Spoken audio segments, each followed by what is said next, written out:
This is about a place where anything can randomly happen. Today, many ships that want to get from the Atlantic to the Pacific use the Panama Canal. It's quick and safe. However, before it opened in 1914, ships had to chart their routes through the Drake Passage, and hundreds of vessels went through the most dangerous sea route in the world. The width of the passage is about 500 miles, the length roughly 620 miles, and the depth, just incredible, on average 11,150 feet. As of now, 800 ships have sunk in the Drake Passage. That's just the ones we know about. Around 20,000 people have died, and they keep dying to this day. In 2022, a rogue wave crashed into a cruise ship traveling from Antarctica to Argentina. This frightening event killed one person and injured 4 others. A massive wall of water slammed into the ship, throwing passengers around and shattering several outer windows. Some rooms were flooded, while others had their walls knocked down. And rogue waves aren't the only thing that can kill you in the Drake Passage. A bit of coffee, and we'll continue.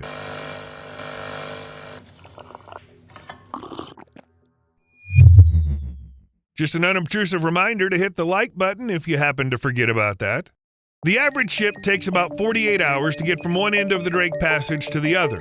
However, sailors who've managed to get through the passage say they remember those 48 hours for the rest of their lives. Some of them say they never felt anything like it anywhere else. I felt like a wet, dirty sock in the washing machine on a 36-hour spin cycle. I've never been one to fall ill to motion sickness, but this journey home would be a true test of that. That's the quote of one of the passengers on board. People on cruises say you can't even eat without constantly holding onto your plate and glass. The strong waves make the dishes slide around the table, and they use special sticky mats, but they don't always work. To eat, you need something like 8 hands, not to mention you also need to hold on to the chair and table because they slide too. Naturally, due to the strong rocking, people often feel ill. So on the ship, there are definitely barf bags attached somewhere in the common areas. But actually, everything on the tables, including the laptops, has to be secured. And not just on the tables alone. Things should be tied down, and loose items should be stored in drawers. Otherwise, during the next wave, they might very well fly into your head.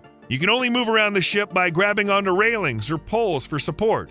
And not because it's a rule, simply put, otherwise you won't be able to move. Going up and down the stairs or even just opening and closing doors requires a lot of effort to avoid getting hurt. I even found stories of people who had to tie themselves to their beds to sleep while crossing the passage. The thing is, the ship interacts with the waves differently, and as a result, there's periodic vertical acceleration. Because of this, each person's weight drops to almost zero, and then, a few seconds later, their weight almost doubles. Sleeping under such conditions is simply impossible. The acceleration either makes a person almost float above the bed or suddenly presses them down into it. The only thing that helps is tying yourself down.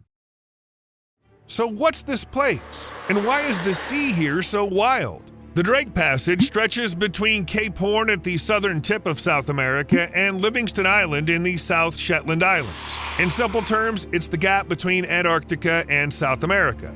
There are 2 other passages around the southern tip of South America, the Strait of Magellan and the Beagle Channel, but they wind around, often narrowing and leaving little room for maneuvering. Unpredictable winds and tidal currents make these straits almost impossible to navigate. So most sailing ships prefer the Drake Passage, which offers open water for hundreds of miles. The person the passage was named after was the British explorer and privateer, or in other words, a pirate serving the crown, Francis Drake. He wasn't the first sailor to go through the passage. He actually navigated his ships through the Strait of Magellan into the Pacific Ocean, where a storm pushed him south. One ship was wrecked by the storm, one had to head back to England, but the third one made it into the Drake Passage. That's how the English found out there was open water south of South America. This happened in 1578. By the way, the incredibly harsh waters of the passage are one of the reasons why people didn't set foot on the land of Antarctica until the 19th century. It was just very hard to get there. First, it's the wind. Whether you hit a storm while crossing the Drake Passage, it's a bit of a gamble because there's no storm season there. They can happen at any time of the year. It's all because of the location. The Drake Passage is narrow and is the point where the 3 largest oceans in the world, the Pacific, the Atlantic, and the Southern, meet. Naturally, cyclones here are just insane. Cold water from Antarctica meets relatively warm ocean water, and suddenly a cyclone appears. The region, stretching over an area of about 620 miles, constantly generates very dangerous storms. But in addition to the temperature difference in the water, the absence of land also plays a part. The Southern Ocean, which surrounds the icy continent of Antarctica, has no land masses, so the winds can easily wrap around the planet. And they do. On this map, it's easy to see how this spot stands out against the rest of the planet. The light blue color of the water means especially strong winds, and there's no other windy zone like that anywhere else. You might argue that it's pretty windy in the North Atlantic too, and you'd be right. But in the Northern Hemisphere, similar winds are completely separated by vast land masses, so they can't really pick up speed. In the Drake Passage, the wind blows at speeds of 30 to 45 miles per hour. And it's a good thing if the ship needs to go with the wind, but what if it doesn't? The wind brings waves with it. Some of the biggest waves in the Drake Passage reach heights of 39 feet. Some sources even talk about waves as high as 66 feet or more. These waves hit any ship in the strait one after another. And since Antarctica is so close, any sailor will not only get wet, but also be damn cold. Experienced sailors say that the Drake Passage has only two temperaments, the Drake Shake and the Drake Lake. The second happens rarely, while the first is almost constant. And the portholes on the ship quickly start looking like washing machine doors due to the froth from the high waves. Another danger of this place is the constant, endless rocking. Usually, before entering the passage, the captain asks everyone on board to take seasickness pills. Even Charles Darwin, who sailed around the world and was an experienced traveler, felt extreme seasickness while rounding Cape Horn. Never to mention the less hardened people. And that's not including rogue waves. I already mentioned them at the beginning of the video. It was a rogue wave that killed a person recently in the Drake Passage. Rogue waves are waves that are at least twice as high as the surrounding sea. The exact mechanisms of their formation are still unknown, but researchers believe that the bizarre ridges form when smaller waves merge into larger ones. This can happen either due to strong surface winds or due to changes in currents. Does this happen in the Drake Passage? Oh, absolutely. Some of the strongest ocean currents in the world pass right through it. Experts call the strait a melting pot, where extreme ocean currents carry away carbon, including that which is deposited by plankton. All this carbon sinks down below and stays there for centuries. But plankton with its carbon isn't that important. What's important is that the Drake Passage is the narrowest gap for the most powerful current on Earth, the Antarctic Circumpolar Current. This current circles around all of Antarctica in a continuous flow, forming something like a moat around a fortress. This moat means more than 4.6 billion cubic feet of water per second being carried by the current through the Drake Passage. To give you an idea of the volume, it's more than 100 times the collective discharge of all the rivers on the planet. The Antarctic Circumpolar Current stretches over 12,400 miles, so it's considered the largest in the world. Since the current doesn't meet any resistance from the land, it allows the water flows to break out and create enormous force, rocking even the biggest ships. Wind, waves, currents. In short, it's clear why the Drake Passage is considered deadly. What amazes me more is that people were crossing it as early as the 16th century, when ships were much less durable than they are now. And then I remembered that in December 2019, a team of elite athletes successfully crossed the Drake Passage in a boat, completely powered by human effort. You heard that right. They were rowing. Not along the passage from the Atlantic to the Pacific Ocean, but across it, from South America to Antarctica. The rowing team worked in shifts. 3 rowers were at the oars for 90 minutes, then they swapped, and so on for 24 hours a day. They covered over 620 miles in 12 days on a specially designed boat. Now imagine, icy ocean all around, huge waves, wind, sleep deprivation, terrible rocking, constant nausea. And you know what helped these insanely brave people? They decided that the most important thing was to keep on rowing. By the way, there's even a ghost ship in the Drake Passage. According to the legend, the schooner Jenny set off from White Island in 1822 and then froze in the Drake Passage in 1823. The ship was supposedly spotted again in 1840. It was reportedly discovered by the whaling ship Hope. Some sources say that the crew of the Hope found the passengers frozen in place. Antarctic cold ensured the bodies were perfectly preserved. However, there's no serious evidence for this story. A legend is a legend. What about real life? In real life, ships regularly pass through the Drake Passage despite the creation of the Panama Canal. Yes, it's faster, much safer, and cheaper. Less fuel consumption and operating costs for shipping companies.